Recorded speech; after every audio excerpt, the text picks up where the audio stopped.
Good morning, everybody. Jeff Toyson from Cutter Masters. Here we're showing you the corner radius setup on the Tradesman Machinist. Some of the basics to begin with. How you set the necker attachment is you want to have a spring so that you have a very positive in feed in the x-axis. The X is used for the feed. To locate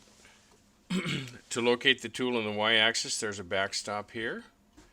You bring the tool just inside the radius on the wheel, and then rotate the wheel to make sure it's not quite touching, and then set this feed screw, this feed stop. You want to make sure that your wheel has been indicated so that it runs out as little as possible. Generally less than a couple of thou is what you're looking for.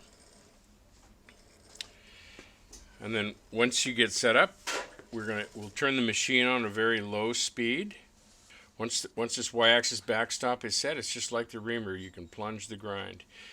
There are a few choices of the y-axis set screw location. You want the set screw hole that's closest to the feed screw. Once again, the feeding for this activity is done just with the end. You want to make sure you never overcut the radius. It'll ruin the finish on the part you're machining. Generally speaking, when you load the tool,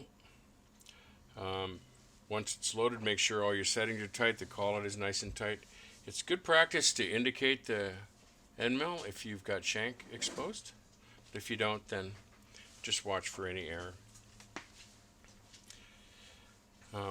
To set the tool, the flute should be horizontal and down maybe 5 degrees. This gives you some, depending on what you're machining, if machining aluminum, you're probably going to want more clearance because you're going to be cutting faster.